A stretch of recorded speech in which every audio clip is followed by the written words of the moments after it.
what's up guys? I'm Anthony Tuwada, ang prinsipe ng Barangay Bunga, and we are The Big Five! For today's episode, marami tayong pag-uusapan patungkol sa mga sinaunang philosopher at ang kanilang mga filosofiya.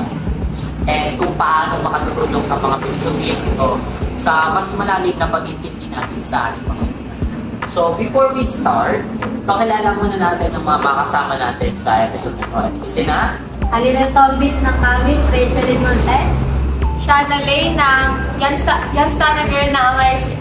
At ako naman, si Bea Mesias, ang anak ni Al.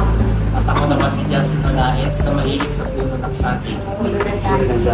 So before we start, for our main topic, may mga hinanda kami mga pakulo dito. No? Pakulo. So, ito na nga.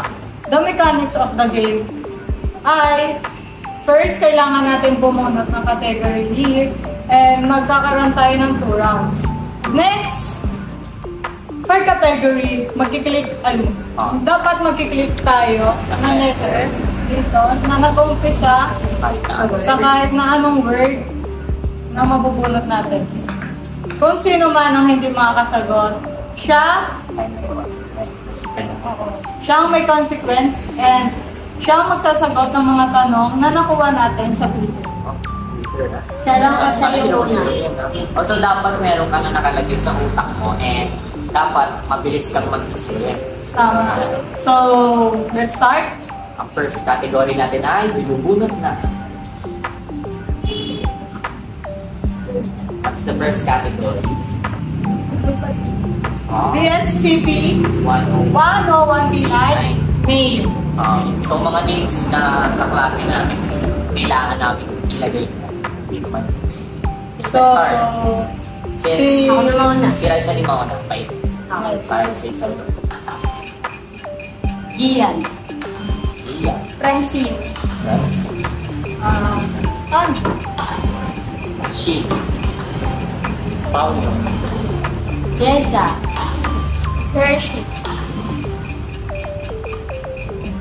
Rika. Istan. Padilla. Maniego.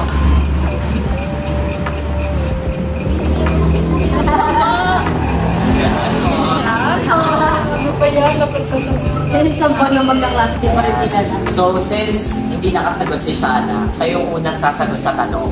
And the question is, who is the philosopher that interests you the most and why? For me, it's Rene Descartes.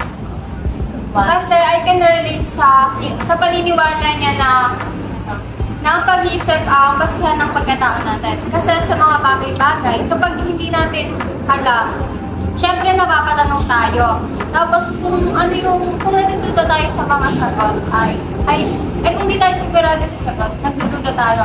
Kaya dun sa The Use of Reason to Describe ni Rene Descartes, mapapatunayan lamang natin yung isang bagay kung nag-iisip tayo. Katulad kung paano ba na-discover yung self. Tama. Pag di kayo, Yes. Kaya nga si Rene Descartes yung paborito kong philosopher. Lalo na sa mga philosophy na. Alam niyo ba, may favorite akong philosophy na. Yung, I think, therefore I am. Kasi, nare-relate kasi ako sa mga, sa philosophy niya na yun. Kasi, ibig sabihin kasi nito, may kamalayan tayo sa mundo na dito nag-exist tayo. And kapag, lalo na diba kapag nag-ano tayo, nagdududa or nagtatanong. Isa na rin kasi itong, na nag-exist, or na may kamalayan na tayo dito sa mundo. So masasabi mo na nag-exist ang tao kasi nag-iisip tayo. Yes. Ako may dadagdag pa ako about it. Kasi di ba, si Rene yung nakaisip ng about sa mind-body problem. Kasi kadalasan kasi na nangyayari sa akin halos araw-araw ko ata siya nararanasan na ang dami kong plano sa buhay tapos ang dami kong gustong gawin na napakaganda na sa isip ko pero pag ginawa ko na sobrang layo sa katotohanan. Ayun. Kaya nag-agree ako kay Shani.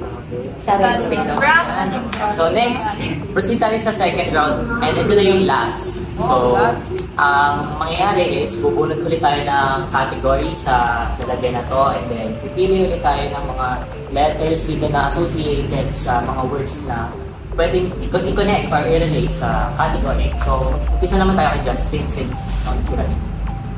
Okay, ang nabunot na category ay philosopher.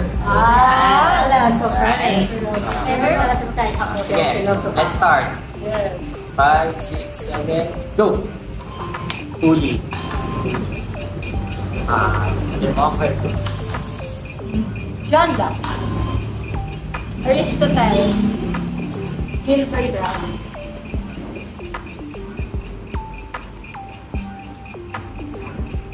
Yan. Kaya mo na, ang dami pa. Sasabihin na sagot. So yung unang sasagot sa question. Babagsak siya And the question is... At what point does the philosophy that was answered earlier help you to understand yourself? Kindly elaborate your answer. So for me naman, it really helps to understand myself. Nakakapag-isip ako kung may mga tanong ako sa mga bagay-bagay. Katulad na lamang ng pinaniniwalaan ni René Descartes. Di ba ang sinabi? Tama. Pero tulad na lamang ng sinabi ni René Descartes na yung mind daw natin ang pinaka-human body natin. And dahil dito, mas nakakapag-isip ako, nakakapag-desisyon at natuto akong maniwala. Tama. And for me naman, it helped me to understand myself even more at a certain point. Like, sometimes I ask myself kung anong purpose ng existence ng tao, and doon na pumapasok sa isip ko. Hindi lang ako NPC or non-playing character sa buhay ng iba. Like, I am something even more than enough. That I have a purpose. And I am capable of doing things. Wow! Yun lang. Ariana Grande ba yan? Lalim! Parang simple. So ayun, since nasagot na natin yung 2 questions, proceed naman tayo sa final question na kailangan masagot ng bawat isa. So, sino gusto mo na? Ako naman. Rachel. Na-discover ko sa sarili ko na meron pala tayong tinatawag power. Yung power of the mind. Yan. Yung... Power of the mind. Kaya mo mulaan yung mangyayari base sa nakikita mo. And, sa intuition. Tapos yung sa, na-realize ko na ang haba pa ng proseso na kailangan ko para ma-perfect ko kung ano yung naiisip ko pag ginawa ko na siya in real life. Ayun. Sa inyo. Sino pwede ka? Sino? Hindi ako na. Sige. So, para sa akin naman, bukod sa mga na-experience ko sa life, marami rin ako na-discover sa sarili ko na akala ko ako lang yung nakaka-experience ng gano'n.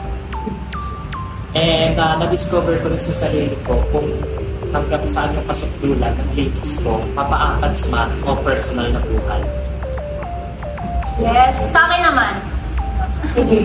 Base sa napag-usapan natin kanina, na-discover ko na hindi naman pala masama yung sobrang curious mo sa paligid. Kasi naghahanap pa lang naman talaga ng reason kung bakit nagkaroon or nabuo yung mga ganyan. Curiosity? Hindi talaga ako mas naiintindihan ko talaga yung tunay na kahulugan. Kung bakit ba talaga nag-exist ako or tayo dito sa mundo. Mas marami akong talagang natutunan din sa mga philosophy ni Rene. Pero yun talaga yung pinaka-favorite ko, yung I think, therefore I am. Kasi sa totoo lang, madalas talaga akong magtulak or napapatanong sa sarili ko. For me, na-discover ko yung existence ko mismo. Marami akong napagtanto and sobra akong na-enlightened sa philosophy. Kasi sometimes I doubt myself like kung bakit ganito, anong reason na existence ko, am I really something, or pinangalak lang ba talaga ako. And ayun, natutunan ko na I am something more and na-realize ko na may direksyon kung matutunguhan pa ng buhay ko because I think, and therefore I am, and I will. Yes! Dami talaga, no? Yeah. This episode is really full of learnings talaga. Like, I would like to take this opportunity na din para magpasalamat sa inyong lahat sa pakikinig, and sana kapulutan nyo ng aral ang mga nangyari sa episode na to. And once again, I'm Aldrin Nuada together with Sherilyn Montes. Shana Lay. Bea Mesias. and Just Elias. And we are The Big Five! Bye!